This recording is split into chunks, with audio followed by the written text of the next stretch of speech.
everyone and welcome to Fatema's Art Show. Today I am going to be talking about how I made my daughter's Frozen birthday cake. It's an Elsa and Anna Frozen birthday cake, and I'm not going to be showing you actually step by step on how I made the cake, so you're not going to be watching me actually make it.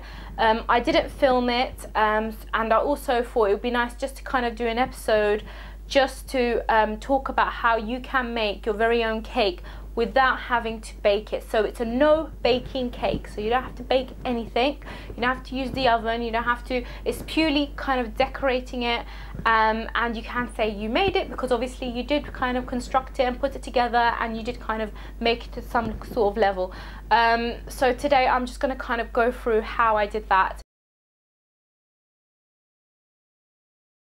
So the first stage was sourcing all the cakes that I needed to use. So I got large tube cakes for the base, and I got round donut looking shapes for the Anna and Elsa dresses. This is the food colouring gel that I used to create the dark blue for Anna's dress and the light blue for Elsa's dress. So basically I used the royal blue, which is this one.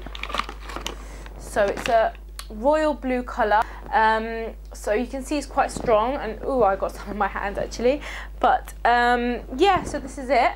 And I really recommend these gels, not just for this cake, any cake that you decide to make, because the great thing about it, it's a gel, so it won't make the icing sort of watery. So if you use food colouring, liquid food colouring, it'll make it watery and it won't make it the thickness that you need it. So this is really good.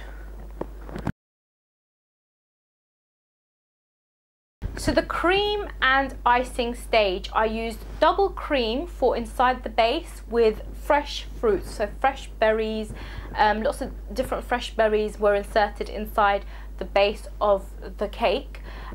Also put some fresh double cream on the top.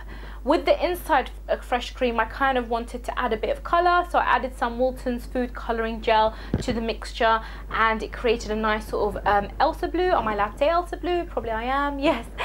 So yeah, Elsa blue, and it kind of was inside the base. So on top of the base, I had to make the dresses for Anna and Elsa. With the dresses of Anna and Elsa, I decided to use Betty Crocker's icing. With Betty Crocker's icing, I added the Walton's food colouring gel with both mixtures, so created a nice light blue Elsa colour and also a dark royal blue for the Anna dress. Now with the dark royal blue for the Anna dress, you have to kind of put quite a lot of the gel, and you kind of have to keep putting it until it becomes that colour. So gradually keep mixing the blue, and I have to admit I did kind of use quite a lot of that blue, and I mixed it up, and then afterwards I inserted it in between the layers, so in between the three donut shapes, and then on the surrounding area. So that's how I used the double cream and how I used the icing for the cakes. Also, I do want to say, with icing the Anna and Elsa dresses, you have to apply 2 coats. The first coat is called the crumb coat. You apply it very gently, put them in the freezer, let them set for a little bit, and then bring them out and do another coat. So with the base, I used candy floss, white candy floss, and I also used this lovely coconut flakes. It created a nice kind of snowy look. There are lots of little touches that you can add to your cake, and I added snowflake sprinkles that I had, and some blue sugar sprinkles that I had also. I also used little tubes of icing, which I got and really helped me decorate the cake. So you can use tubes of icing, you can get little tubes of icing of different colours, and you don't have to get a dedicated icing piping bag. You can just get ready-made small ones, and you can just use those, and I found them really good to use.